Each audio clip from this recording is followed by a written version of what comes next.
ಇವತ್ತು ಎಲ್ಲ ತರಕಾರಿಗಳ್ನ ಹಾಕಿ ಪಲ್ಯ ಮಾಡ್ತಾಯಿದ್ದೀನಿ. ಇದು ಚಪಾತಿಗೆ, ರೊಟ್ಟಿಗೆ, ಪೂರಿಗೆ ಎಲ್ಲ ಚೆನ್ನಾಗಿರುತ್ತೆ. ನಾನು ಯಾವ ಥರ ಮಾಡ್ತೀನಿ ಅಂತ ತೋರಿಸ್ತೀನಿ.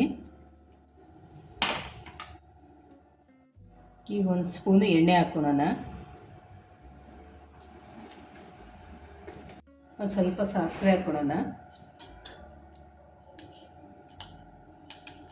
ಈರುಳ್ಳಿ, ಕರಿಬೇವು ಹಾಕ್ತಾಯಿದ್ದೀನಿ.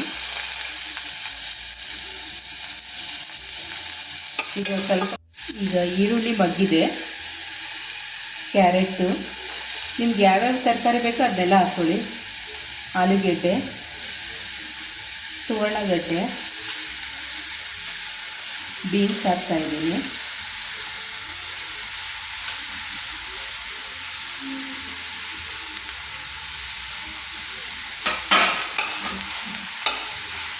ಇದು ಎಣ್ಣೆಲಿ ಮಗ್ಲಿ ತರಕಾರಿ ಎಲ್ಲ ಸ್ವಲ್ಪ.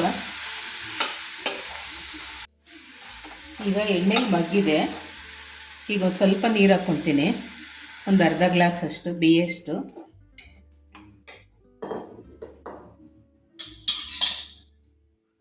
ಈಗ ಕುಕ್ಕರ್ ಮುಚ್ಚುತ್ತಾ ಇದ್ದೀನಿ. ಒಂದು ಸರಿ ಕೂಗಿದ್ರೆ ಸಾಕು, ಬೇಯುತ್ತೆ. ಒಂದು ಸರಿ ಬೇಯಲಿ. ಈಗ ಇದಕ್ಕೊಂದು ಮಸಾಲೆ ರುಬ್ಕೊಳ್ಳೋಣ. ಮೆಣಸಿನ್ಕಾಯಿ, ಕರಿಬೇವು ಈಗ ಬಂದಿದೆ. ತರಕಾರಿ ಎಲ್ಲ ಬೆಂದಿರುತ್ತೆ.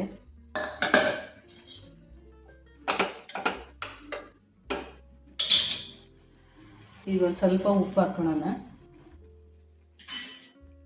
ಈಗ ಒಂದಿಟ್ಟು ರುಬ್ಬಿರ್ತೀವಲ್ಲ ಅದನ್ನ ಹಾಕ್ಕೊಳ್ಳೋಣ.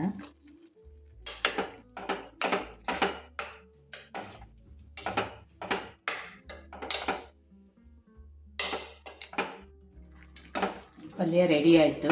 ಇದು ಚಪಾತಿಗೆ, ರೊಟ್ಟಿಗೆ, ಪೂರಿಗೆ ಎಲ್ಲ ತುಂಬ ಚೆನ್ನಾಗಿರುತ್ತೆ. ನಾನು ಚಪಾತಿಗೆ ಮಾಡ್ತಾಯಿದ್ದೀನಿ.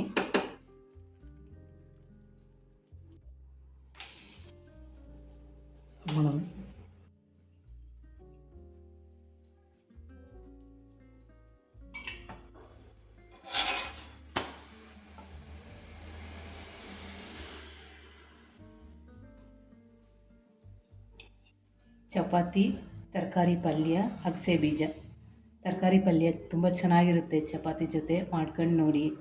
ಸಬ್ಸ್ಕ್ರೈಬ್ ಮಾಡಿಕೊಡಿ, ಲೈಕ್ ಮಾಡಿ, ಸಪೋರ್ಟ್ ಮಾಡಿ. Thank you.